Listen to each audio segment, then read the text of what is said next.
नाथ, मां अन्नपूर्णा, मां गंगा की जय हो। हर हर महादेव। महाशिवरात्रि अभी बतल है।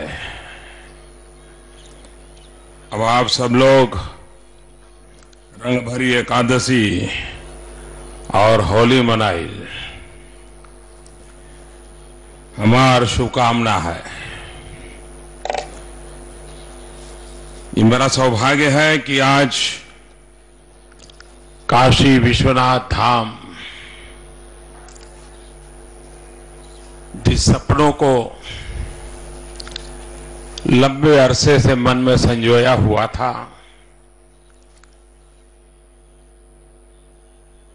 जब मैं राजनीति में नहीं था तब भी जब यहां आता था, कई बार आया,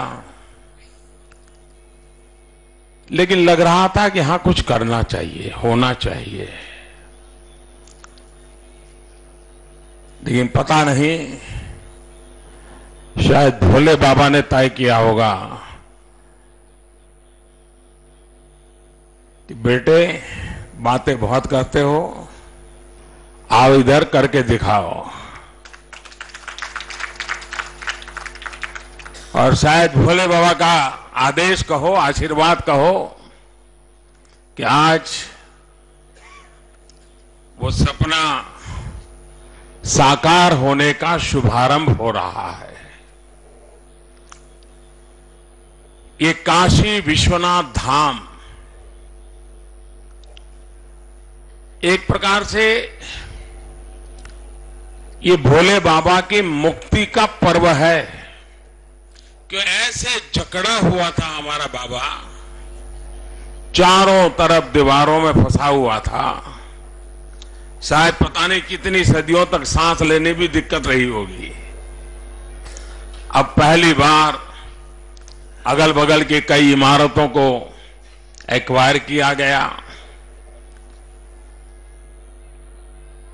भोले बाबा को तो मुक्ति मिलेगी, लेकिन भोले बाबा के भक्तों को विशालता की अनुभूति होगी।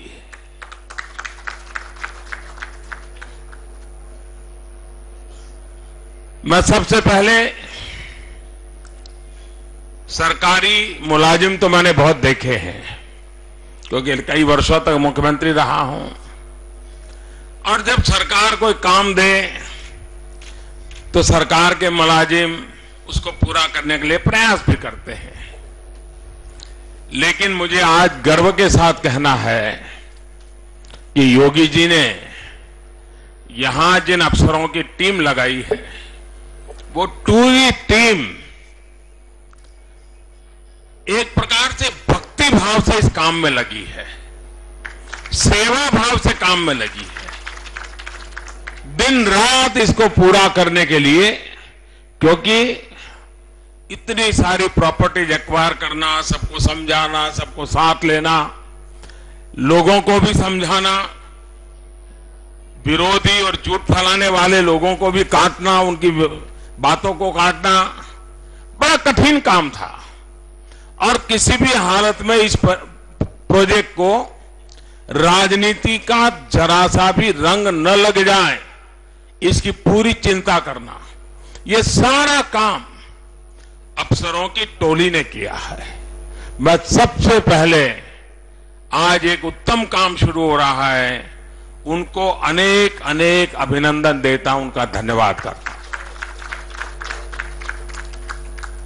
मैं इस परिसर में जो इमारतें थी, जिसके मालिक थे अलग अलग लोग, कुछ लोग किराए पर रहते थे, उनसे आग्रह किया कि बाबा का काम है, अगर आप जगह छोड़ने को लोग तैयार हो जाएं। करीब करीब 300 प्रॉपर्टीज इतने कम समय में,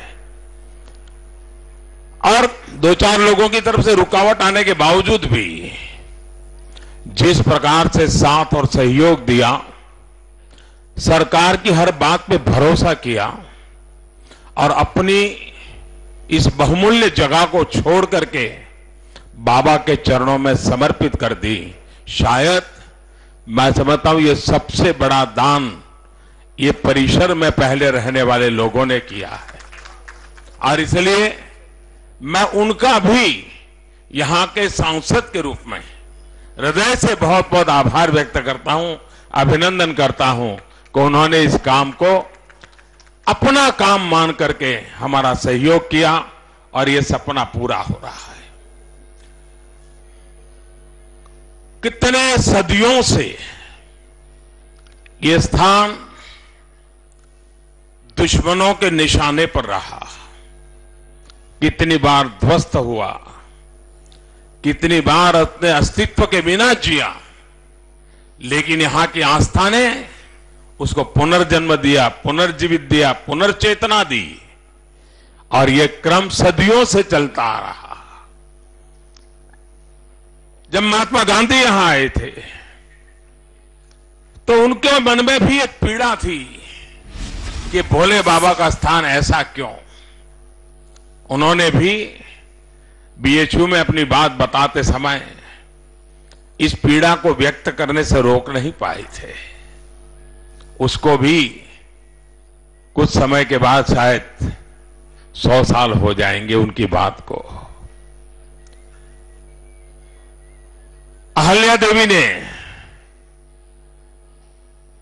सदियों के बाद इसका पुनरुद्धार का बेड़ा उठाया था, करीब करीब 250-250 साल पहले, और तब जाकर के उस स्थान को एक रूप मिला, परिस्थिति मिली। अहल्याबाई का बहुत बड़ा रोल रहा इसको। अगर आप सोमनाथ जाएंगे तो सोमनाथ में भी अहल्याबाई ने बहुत बड़ी भूमिका निभाई थी। शिव भक्ति में लीन अहल्याबाई राज्य की धुरा संभालते संभालते इस काम को भी करती थी, लेकिन उसको भी करीब करीब 250-250 साल बीत गए। बीच के कालखंड में भोले बाबा की चिंता किसी ने की नहीं की, सबने अपने अपने की। मैं हैरान हूं, जब इतने सारी इमारतों को तोड़ना शुरू किया तो पता नहीं था कि 40 से ज्यादा इतने मूल्यवान मंदिरों को लोगों ने अपने घरों में एंक्रोचमेंट करके दबा दबा करके किसी ने उसमें किचन बना दिया था, पता नहीं क्या क्या कर दिया था। ये तो अच्छा हुआ कि भोले बाबा ने हमारे भीतर एक चेतना जगाई और ये सपना सज गया, और उसके कारण सिर्फ भोले बाबा नहीं, 40 के करीब ज्यादा ऐसे ऐतिहासिक पुरातत्वीय मंदिर अंदर से मिले। इस पूरे धाम में जब अब देश और दुनिया के यात्री आएंगे तो उनको अजूबा लगेगा कि कैसा काम हमारे कुछ लोगों ने कर दिया। और शासन व्यवस्था भी 70 साल तक चुप रही। लोग सब चीजें दबाते गए, दबाते गए, दबाते गए, लेकिन आज उन 40 मंदिरों की मुक्ति का भी अवसर आ गया। और मुझे बताया गया कि शायद बहुत दशकों के बाद ऐसी शिवरात्रि यहां मनी होगी जो इस बार मनी है। इतना खुला परिसर था, शिव भक्तों का जमावड़ा था, हजारों की तादाद में लोग अपने मोबाइल फोन से सेल्फी ले रहे थे।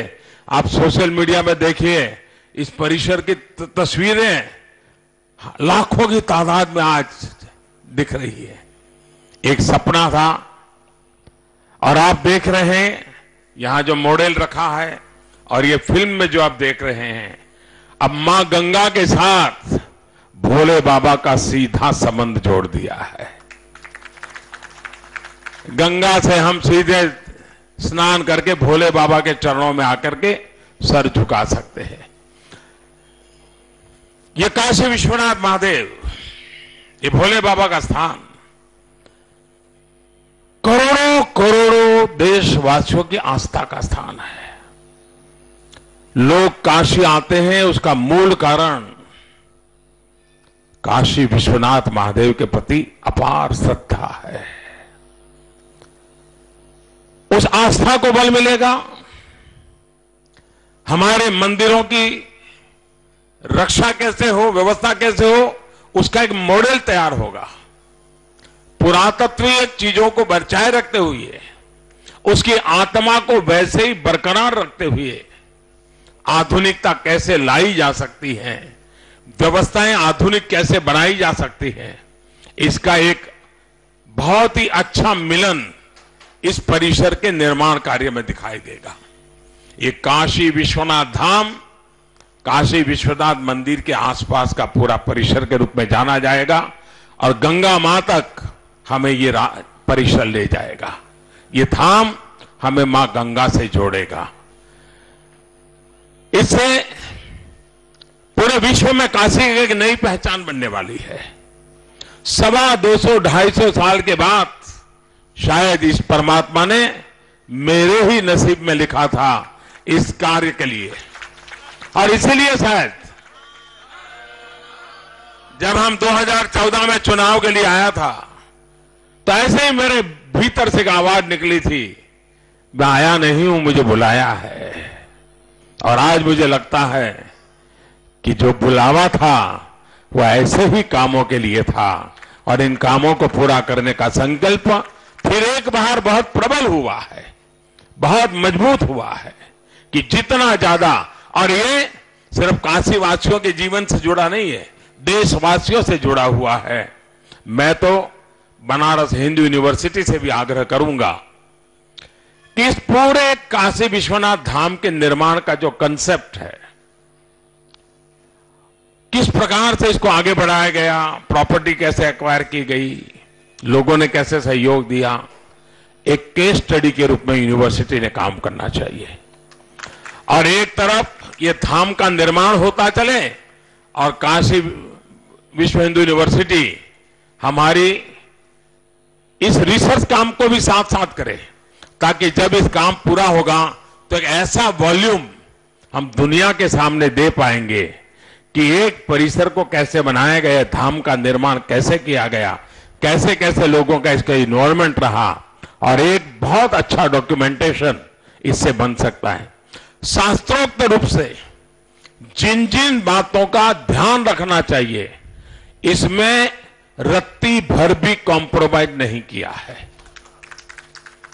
शास्त्रोक्त जो बंधन है उसका पूरा पालन करते हुए इसको किया गया है, ताकि आस्था को कहीं पर भी खरोच ना आए। आज ये काशी विश्वनाथ धाम अपने आप में समग्र काशी की नवचेतना का केंद्र बनने वाला है, सामाजिक चेतना का केंद्र बनने वाला है। ये आस्था सामाजिक चेतना का केंद्र बन जाती है, तब सामाजिक क्रांति का अवसर पैदा करती है। ऐसा पवित्र कार्य आज इस धरती पर हो रहा है। मैं फिर एक बार योगी जी की सरकार को, क्योंकि अगर शुरू के मेरे 3 साल मुझे राज्य सरकार का सहयोग मिला होता तो शायद ये काम आज हम उद्घाटन करते होते, लेकिन पहले 3 साल मेरे एक प्रकार से असहयोग का वातावरण रहा था, उसके कारण मैं कर नहीं पाता था। लेकिन जब से आपने योगी जी को उत्तर प्रदेश का काम दिया है, तब से काशी के कामों में भी सुविधा बनी है और उन सुविधाओं को पूरा करने का मुझे अवसर मिला है। मुझे विश्वास है कि काशी वासियों की आशा अपेक्षाओं को हम पूर्ण करेंगे। और ये जो 40 प्रसाद ले जाने दीजिए सही जगह पे जा रहा है और उनको मालूम है क्या हाथ लगा दा।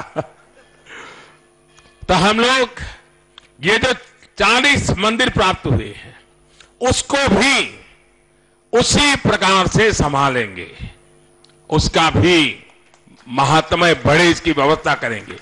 उसके भी चीजें पुरातत्व समय खोज करके अगर मिलती हैं तो बीएचयू के लोग इसको भी खोजें कि कितने साल पुराना है, कितने दशक, कितनी सदियों पुराना है, कब बना था। तो अपने आप में ये काशी के आत्मा और हमारी व्यवस्थाएं दोनों मिलकर के आगे बढ़ेगी।